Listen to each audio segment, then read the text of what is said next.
クラクサナリデビは間違いなく特殊な神だろう。知恵の神であり、真理を知り尽くす彼女だが、それらに自ら触れたことはない。彼女を知らぬ者は疑問を抱く。かような神がなぜ真の知恵を持つのかと。答えは夢の中にある。そして彼女は共に夢見る者を待っている。ずいぶん待ってたのよ。スラサタンな聖書に長くいたせいか、クラクサナリデビは世の万物に旺盛な好奇心を抱いている。彼女は事細かな観察によりあらゆる状況に対応が可能だ。ナヒーダの通常攻撃は前方に最大4段の連続攻撃を行い草ダメージを与え、銃撃では一定のスタミナを消費し、短い詠唱をした後前方に草範囲ダメージを与え、元素スキルを1回押しすると自身を中心に草木の天爆を発動し草範囲ダメージを与え、命中した一定数の敵に運手印を付与する。長押しすると照準モードに入り範囲内の敵を選定する。なお本状態中は中断耐性がアップする。照準モードは一定時間継続でき、一定数の敵を選定可能だ。長押し終了時選定した敵に草ダメージを与え運手印を付与する。運手印状態の敵は一定距離で互いにリンクするようになる。運手印状態の敵に元素反応を起こす、または該当の敵が双幻覚によるダメージを受けると、ナヒーダは自身の攻撃力と元素熟知をもとに該当の敵及びリンクしている全ての相手に滅状3号を放ち草ダメージを与える。これは短時間内に1回のみ発動できる。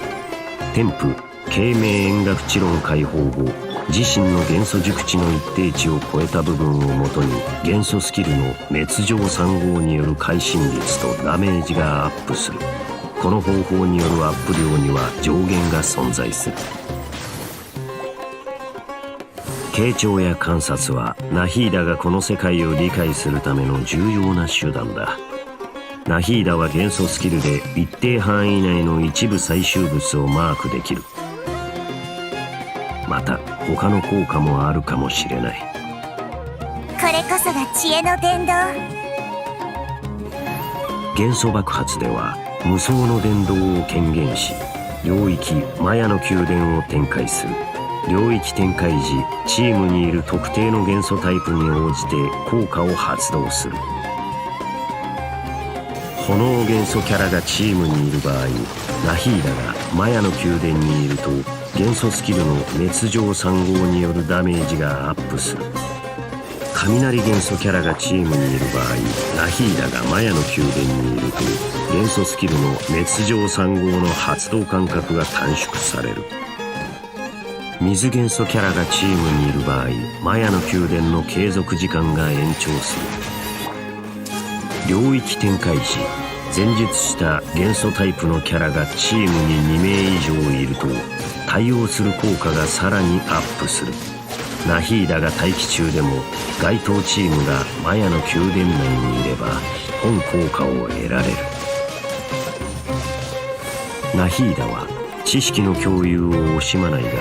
どれほど学べるかは学者の理解力次第だ。添付上善少女メイロン解放後、ナヒーダが元素爆発を放つと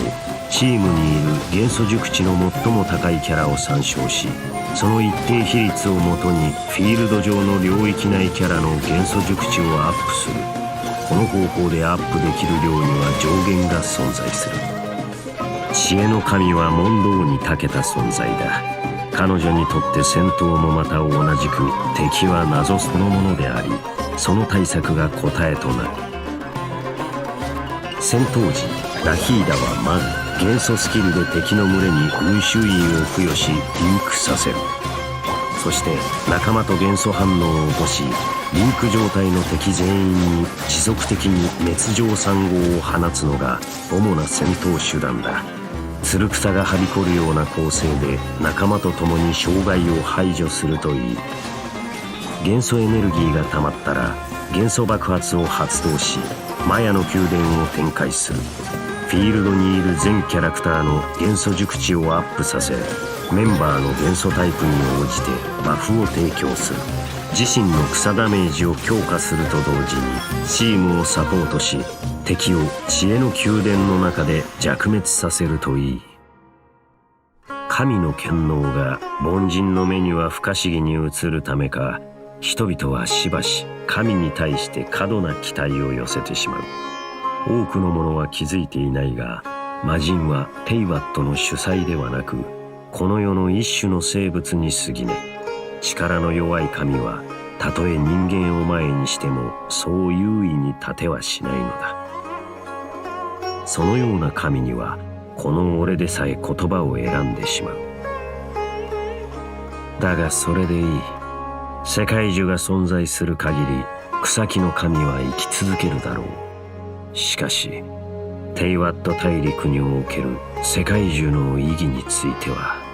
この世界の支配を受けない者に見つけてもらうとしよう。